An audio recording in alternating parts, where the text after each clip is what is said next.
HeyEW.com. I'm Adam B. Very, sitting here with Andrew Nichol, the director of The Host, and Stephenie Meyer, the writer of the book, The Host. Welcome, guys, to Comic-Con 2012.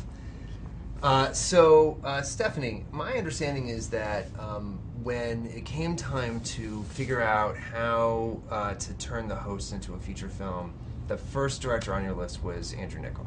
He was indeed. He does my favorite sci-fi movies. I paid him to say that.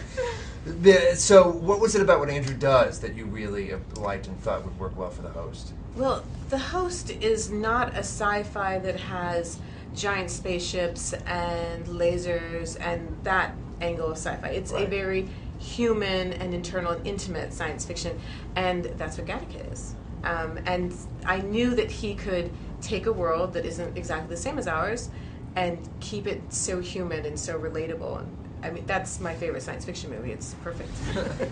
So, Stephenie, what was it like making this film? How did it contrast with the process of making Twilight? It was a really different kind of beginning. In a lot of ways, this one felt kind of more organic. It's everybody who got involved from the beginning were people who just really loved it and were really excited. We didn't ever have a studio. It stayed with the focus on creative pretty much the whole time.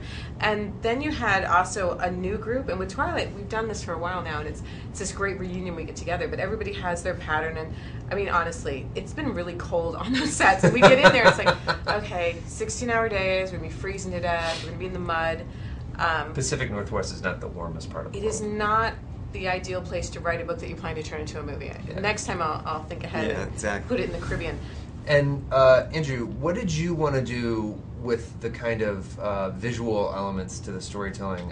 One of the things I noticed on the set was that the vehicles for the souls were these like really shiny, chromed out, very sleek looking cars. I'm sure the PAs had a dickens of a time getting them all polished all the time. Right. But so talk to me a little bit about that visual style. Yeah, I wasn't popular with the cinematographer either because he kept seeing himself in the vehicles. But yeah, no, the visual style comes out of, and the chrome comes out of the story. Everything comes out of the story. Mm-hmm. Because the creatures themselves have a chrome-like quality, therefore they have an affinity for chrome, and so they have these chrome vehicles, chrome helicopter, and they have a lot of chrome in their architecture. So that comes out of that. As far as the world itself, the souls say that they come to a world not to change it, but perfect it and experience it. So they've perfected our technology, but they haven't really changed much of it because wherever they are in the world, they just take on the customs and the culture of those people. Stephenie, you know, you're sort of, in an interesting way at this Comic-Con, you are beginning something new and ending something else because this is also the last panel for the Twilight Saga. What has that been like for you to kind of go through that? I know that at the panel you just surprised everyone by screening some footage from The Host.